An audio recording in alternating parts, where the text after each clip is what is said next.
à l'enregistrement. Attends, voilà, ça démarre. Tu peux commencer. Oui, j'ai vu, j'ai vu.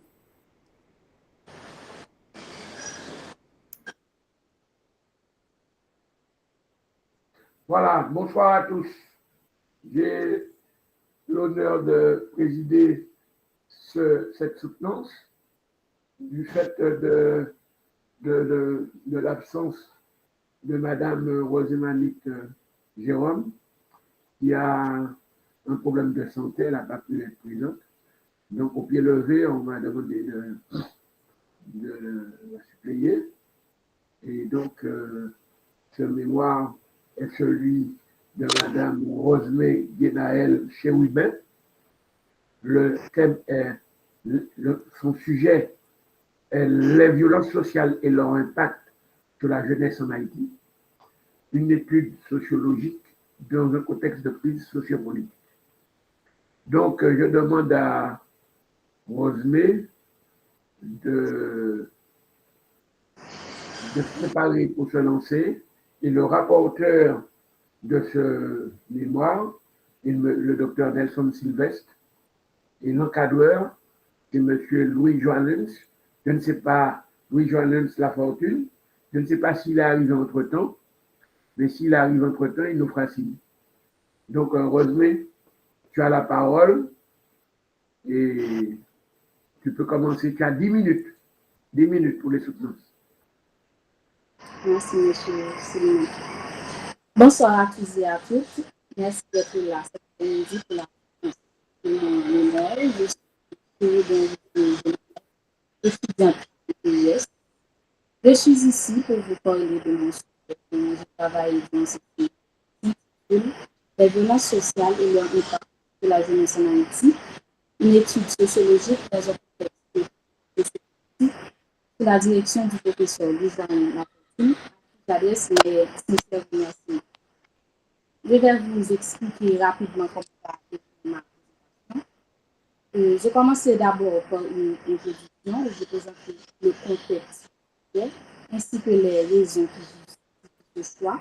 Ensuite, dans la partie développement, je parlerai de la problématique, la question de recherche, les objectifs, les hypothèses, ainsi que les théories mobilisées. Et enfin, je poursuivrai avec une partie réservée à la méthodologie et résultats où je présenterai la démarche utilisée, les limites rencontrées, les outils d'enquête et je terminerai par une conclusion générale. En Haïti, les jeunes grandissent au milieu des cris, du silence et de l'indifférence. Dans un contexte de crise politique, économique et de compétition qui fragilise les structures de la société et accentue les inégalités. Dans ce climat de stabilité, la violence est partout, à l'école, dans les rues, même à la maison. La violence sociale, bien que omniprésente dans le quotidien des jeunes en Haïti, demeure banalisée et peu étudiée dans sa complexité. La jeunesse représente pourtant une frange importante de la population, à la fois vulnérable face à cette violence et essentielle pour l'avenir du pays.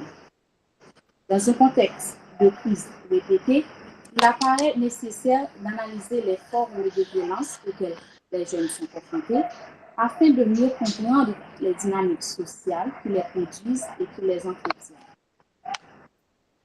Cette étude s'inscrit donc dans une volonté de comprendre ce que vivent les jeunes face à la violence sociale en Haïti et à analyser d'un point de vue sociologique les formes que prend cette violence ainsi que les logiques sociales qui la maintiennent. La violence est devenue un phénomène courant en Haïti, touchant particulièrement les jeunes, souvent livrés à eux-mêmes et exposés à des situations de sécurité permanentes. C'est dans cette réalité que ma problématique prend tout son sens. Elle s'articule autour de cette question: comment la montée des violences sociales affecte-t-elle le parcours de vie des jeunes en Haïti? Cette réalité préoccupante justifie l'intérêt de cette étude qui cherche à rendre visibles les réalités souvent ignorées et ouvrir des pistes de réflexion pour des actions concrètes.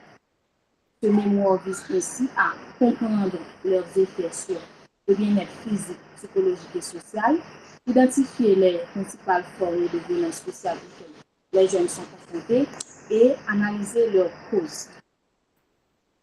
Pour cela, j'ai posé les hypothèses suivantes. Les crises sociopolitiques contribuent à intensifier les violences en Haïti. Les jeunes issus de quartiers défavorisés sont plus exposés à la violence en raison du manque de structures sociales et de sécurité.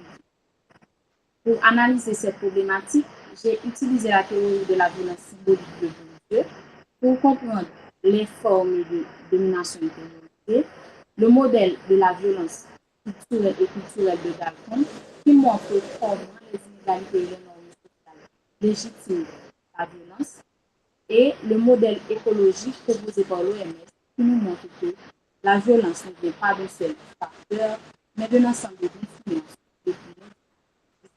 de la société. Plusieurs types et formes de violence sociale ont été distingués dans ce contexte.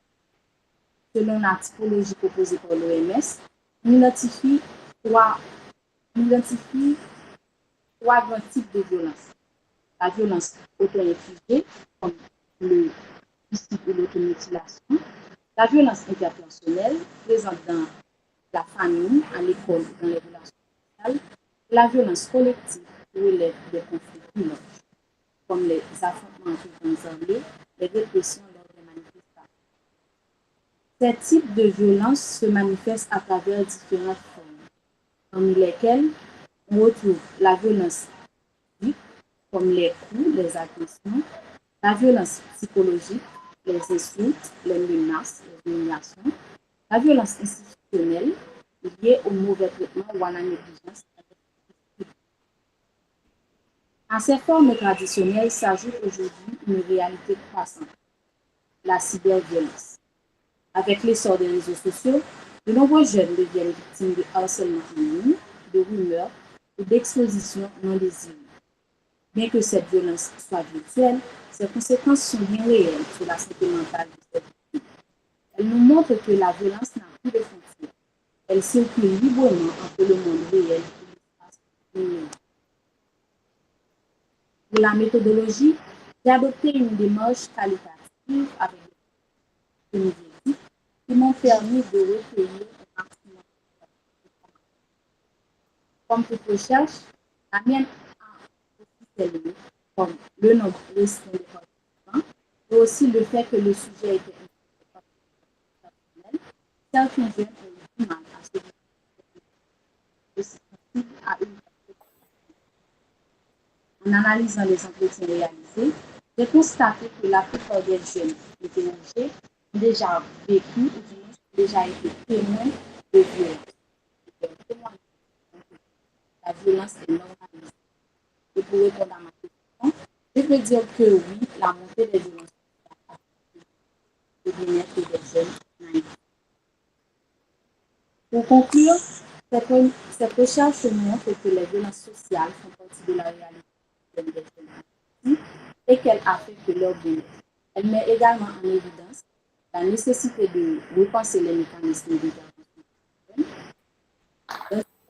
que les terroristes et qui prennent en compte les conséquences et manifestations visibles de la violence. Comprendre ces violences, c'est faire un pas vers une société plus juste à sa jeunesse. Je vous remercie pour votre attention.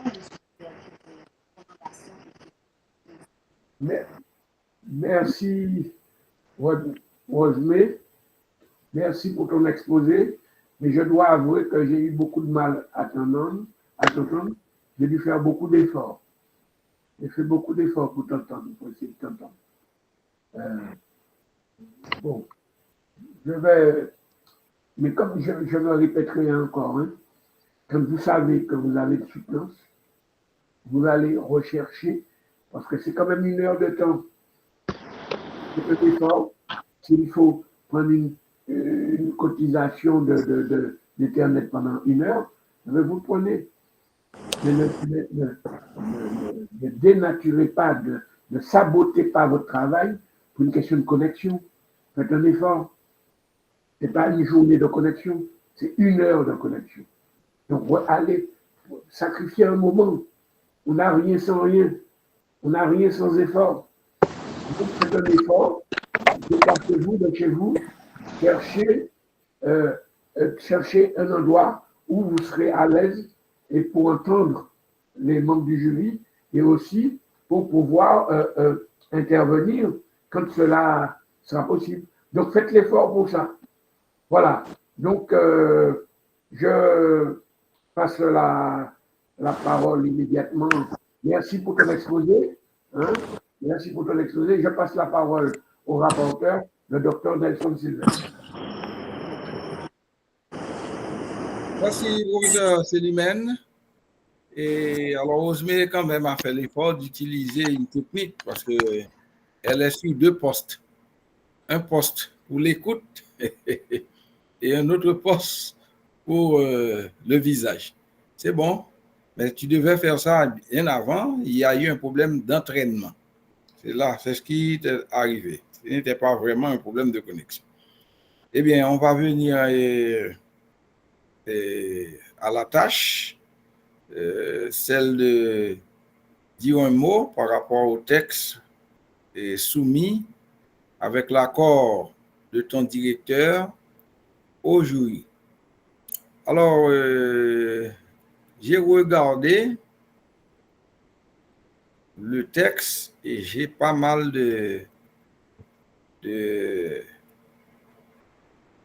d'éléments sur lesquels attirer ton attention, Rosemée. Rosemée, c'est bon en disant Rosemée, c'est ainsi la prononciation de ton nom, de ton prénom? Pour ton micro. On t'entend pas. Oui, c'est Rosemée. C'est Rosemée, ok. Oui. Pour ne pas recevoir d'accusations et de mauvaises prononciations de ton prénom. Très bien. Oui. Donc, premièrement, Rosemée, tu dis les violences. Puis-je admettre qu'en dehors de celles citées par toi, il n'y en a pas d'autres? Première question, tu me réponds.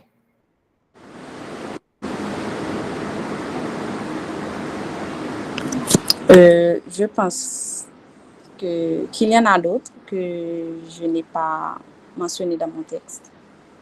Des raisons pour lesquelles tu ne devais pas mettre les, parce qu'en disant les, c'est article défini. Donc, si c'est défini, on ne peut pas laisser de côté, non, quelques-unes de ces violences-là. Donc, en général, évitez d'avoir des articles définis ou indéfinis dans les titres.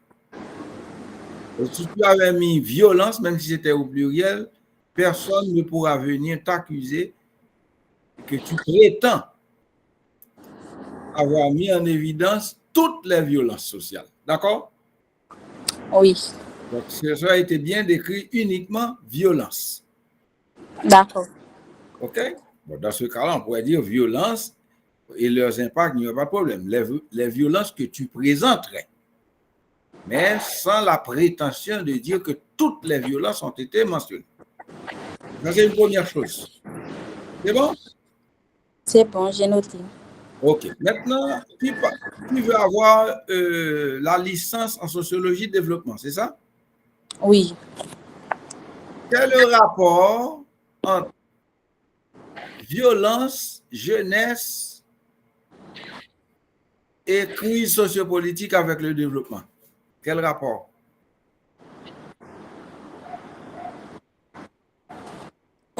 Peut-on dire qu'il y a sociologie de développement dans ce travail-là que tu fais, en parlant de violence sociale, de jeunesse en Haïti et de crise sociopolitique? Je dirais qu'il y a un rapport vu que les violences subies par les jeunes et la crise sociopolitique en Haïti et créent un blocage en quelque sorte et pour le développement du pays. C'est-à-dire, quand il y a crise sociopolitique, Donc ça, c'est déjà un frein au développement. Oui, oui. Donc ici, dans cette crise sociopolitique, les violences sont faites, ces violences ont un impact sur la jeunesse, c'est pas ça? Oui, oui, c'est ce que j'ai mentionné dans mon texte. Donc maintenant, qu'est-ce que tu entends par jeunesse? Quelle est la tranche d'âge? Alors, la tranche d'âge qui a été retenue pour mon échantillon, c'est entre 15 à 25 ans. Donc si on a 26 ans, on est plus jeune.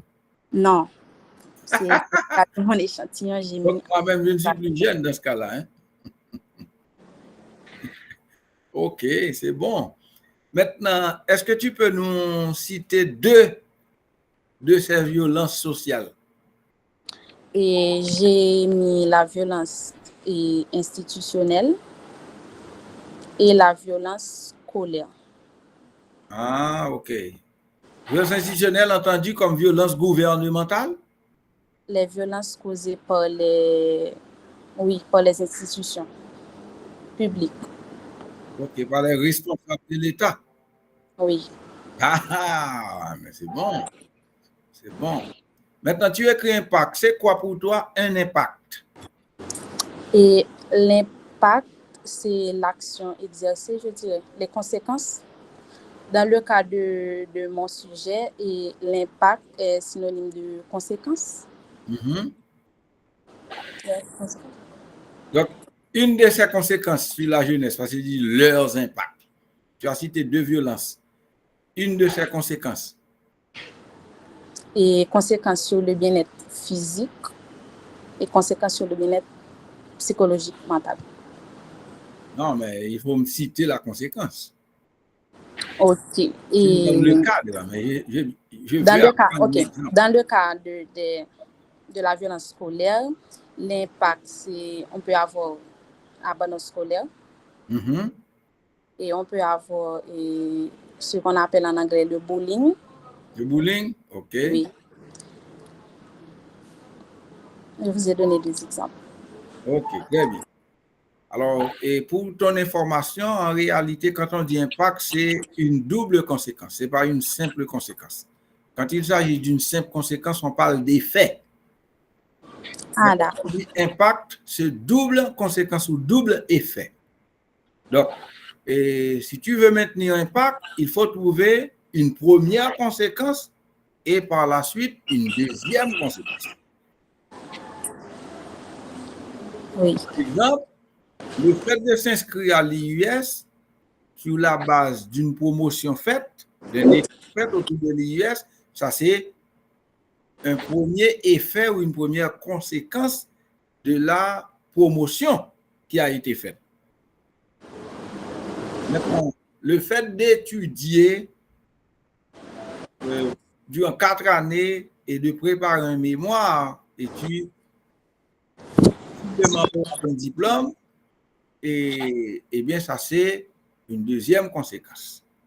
Dans ce cas, on peut dire que la promotion qui a été faite autour de l'IUS impact sur toi. Tu t'es inscrit et ensuite tu présentes ton mémoire pour avoir le diplôme. Et tu as fait les 4 années à l'IUS? Oui. Félicitations. Mais cela n'empêche que je te fais des questions et l'assistance verra que si tu as vraiment la capacité pour réagir quand on s'adresse à toi. C'est pour cette raison que nous faisons cet exercice. Maintenant, tu écris dans les remerciements pour remercier M. Zidore Fednel. Et je suis d'accord. Mais tu dis, en fin de compte, pour voler à notre secours au moindre souci. Comment tu peux expliquer ça? Parce que l'expression voler au secours, la plupart du temps, c'est un cri. Comment pourrais-tu nous expliquer ça? Alors, j'ai mis pour voler à notre secours au moins de petits soucis, parce que à chaque fois qu'on avait besoin de lui, il était toujours présent. Mais c'est bon, Zidore, mes félicitations parce que la reconnaissance n'est pas une lâcheté. Hein? C'est bon. C'est bon. Maintenant, je vais en venir à quelques éléments dans ton travail et on a déjà commencé sur le fond. Et je vois que tu écris bien. C'est pas vraiment, il y a très peu de croquis dans ton travail. Et donc, ça veut dire que c'est important.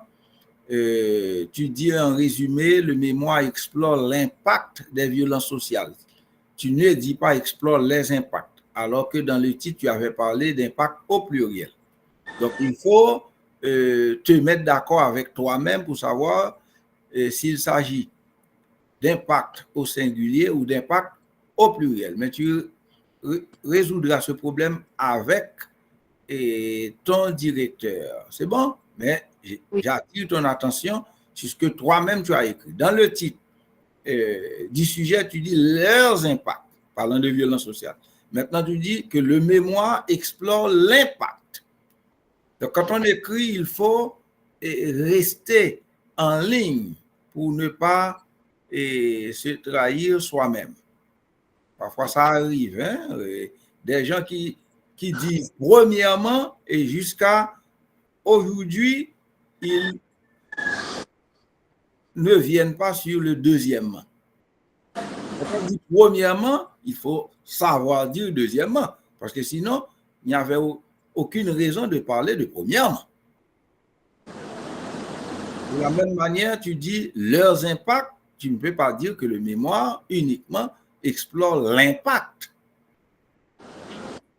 OK?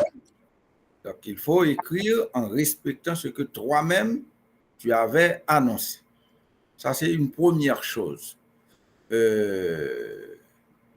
Bon, tu as parlé en introduction, ce mémoire traite les violences en Haïti et leurs répercussions sur les jeunes dans un contexte, OK, et tu dis que ce sujet revêt une importance capitale et tu prolonges pour dire car il permet. Au premier paragraphe d'introduction, quand on dit car doit être précédé d'une ponctuation, ou bien la virgule, ou un point virgule, ou un point tout court.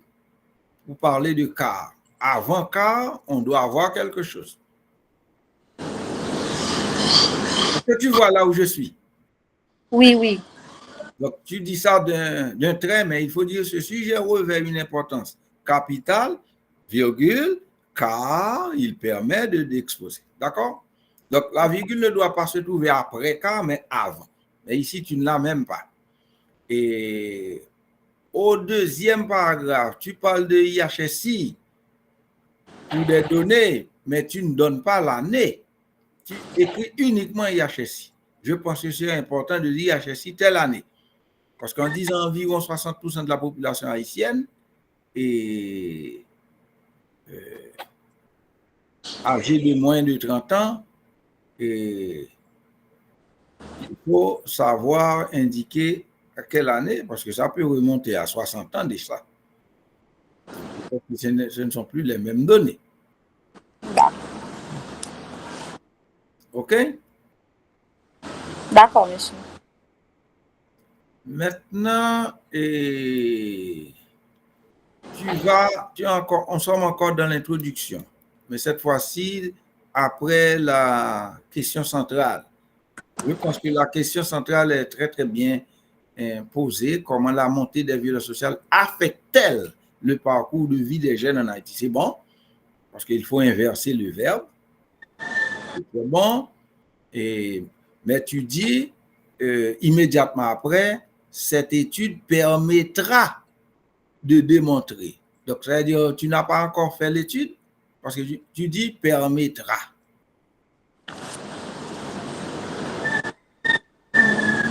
Qu'est-ce que tu en penses? Je devrais mettre permettrait? Ce n'est pas à moi non de te dire. Si c'est permettrait, il y aurait un doute. Si tu me permettrais, c'est un doute. Tu n'es pas trop sûr. Mais en écrivant permettra, tu parles d'un avenir. Or, parfois, l'avenir n'a pas de date. Alors que, si je ne m'abuse, tu as le texte. Donc, où ça le défaut d'écriture?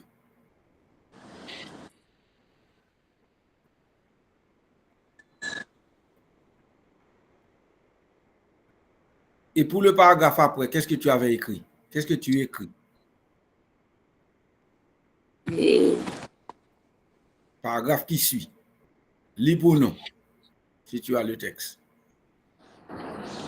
attendez une minute. Oui.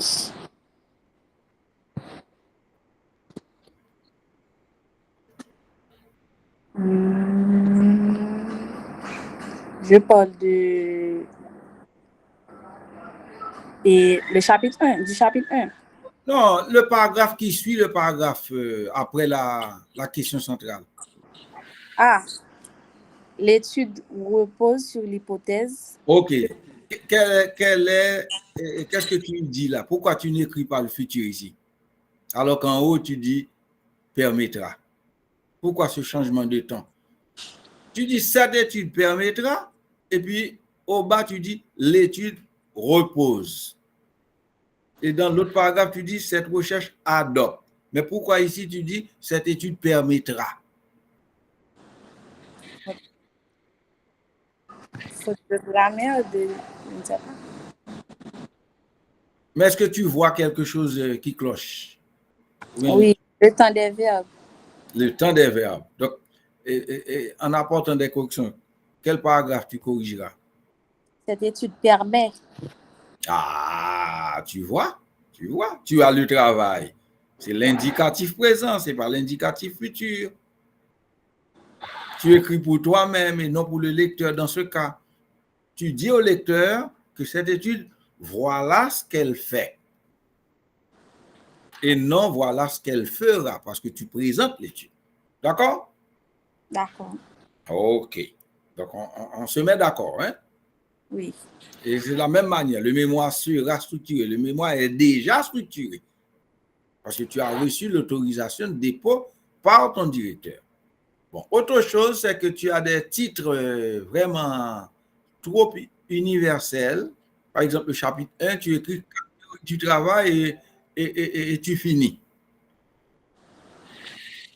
C'est comme si tu dis, bon, si les lecteurs acceptent ça comme titre, ils l'acceptent. Sinon, ils font ce que bon leur semble. Donc, il faut mieux élaborer les titres, généralement. Par exemple, un titre est le reflet d'un contenu. Un titre, c'est parce que tu fais, parce que tout le monde voit ce que tu fais.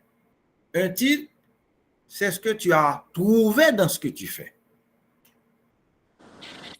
Parce qu'on peut donner un texte à quelqu'un et on demande à la personne d'attribuer un titre au texte. Donc, en disant cadre théorique du travail, tu dis au lecteur que tu es en train de présenter le cadre théorique, mais en lisant le texte, le lecteur voit rapidement, c'est le cadre théorique. Ce que le lecteur attend, eh bien, le contenu donne quel contenant? Parce qu'un titre, c'est un contenant. Et le développement du titre, c'est le contenu. Donc, il faut trouver des titres appropriés, c'est-à-dire en lisant les auteurs sur cette question de crise sociopolitique, sur cette question de violence sociale, en parlant de Pierre Bourdieu, par exemple, qu'est-ce que tu as pu trouver? Et dans ce que tu as trouvé, tu attribues un titre au texte. Est-ce qu'on est clair là-dessus? Oui, oui, professeur. Donc, il faut travailler davantage les titres et avec l'accord, justement, de Joalens Lafortune, qui t'a accompagné dans le texte. Bon, et puis évite les articles définis, comme je t'avais dit là, dans les titres, parce que je vois que tu as le contexte vécu sociopolitique, parce que tu peux recevoir des accusations de prétendre avoir tout dit dans ce travail, alors qu'il s'agit d'un mémoire de licence comme premier essai de travail. Donc, je ne vais pas trop te nuire, je voulais tout simplement attirer ton attention sur ces éléments de fond et de forme, et je pense que tu as bien réagi sur les questions portant sur le développement, sur les impacts et également sur les violences. Merci, professeur Célimène, de m'avoir accordé la parole.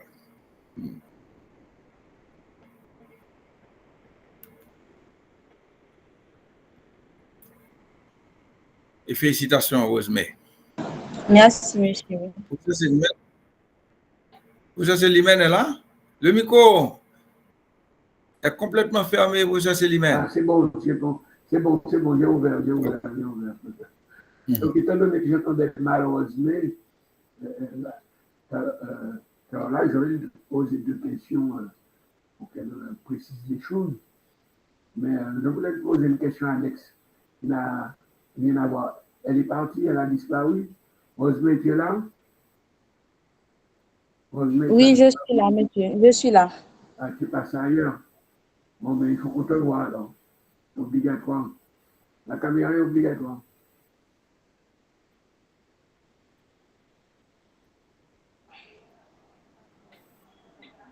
Rosemary, la caméra est obligatoire.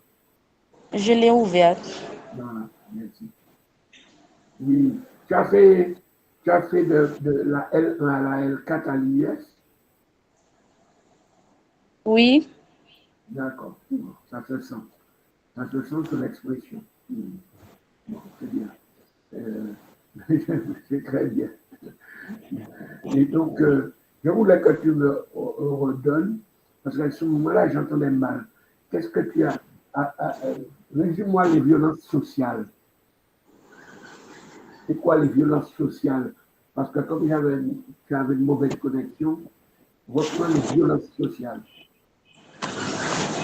Alors, les violences sociales désignent les violences perpétrées par les individus et dans la société, je dirais. Et les violences à la télé, c'est pas social, les violences à la télé. Comment? Tu parles des jeunes qui regardent beaucoup de films violents à la télé. Tu penses que c'est pas une violence sociale? Je ne pense pas. Le fait de regarder. Je pense que le fait de regarder beaucoup de films violents n'a pas, puisque tu parles d'impact, hein, monsieur. Alors, le fait de regarder. Le docteur Sylvestre a posé justement une question pertinente sur la notion d'impact. C'était important, cette question. Et donc, par rapport à l'impact dont tu parles, est-ce que si un jeune, du matin au soir, regarde les jeux vidéo à la télé, des films violents, tu penses que, puisque c'est l'impact sur la jeunesse, hein, on est bien d'accord. Moi, si je vois un film violent, je ne deviendrai pas plus violent que je le suis. Hein. Tout de suite. Mais comme tu parlais bien de la jeunesse, alors je reste dans ton champ de travail. Et tu penses qu'un jeune qui regarde beaucoup de films violents à la télé, tu penses que ça n'a pas d'impact, pour rester sur ton mot impact, ça n'a pas d'impact? Oui. Oui, et cela peut provoquer des aspects violents chez nous. Mais alors, pourquoi c'est pas un impact, c'est pas une violence sociale, ça, les violences à la télé? Oui. Ah oui, tu peux pas négliger ça. C'est vrai que les violences faites à la maison entre papa et maman qui se tapent dessus, ou entre les grands frères et les grands, ça c'est de la violence sociale qui impacte le jeune. Mais les violences à la télé, les jeux vidéo, c'est des violences, tout ça. Hein? On reste bien, on parle des jeunes, hein? On ne parle pas des gens comme nous, des adultes. Et pas parce qu'un adulte va avoir un film violent qu'il deviendra plus violent. Ce n'est pas vrai du tout. S'il devient violent, c'est qu'il était déjà violent. Mais on reste sur les jeunes. Je pense que tu dois ajouter ce genre d'éléments dans ton travail. Tu vois? C'est très important, l'environnement social. Et ça fait un impact beaucoup plus pernicieux que les autres violences. Parce qu'au cinéma, au cinéma ou à la télé, le jeune veut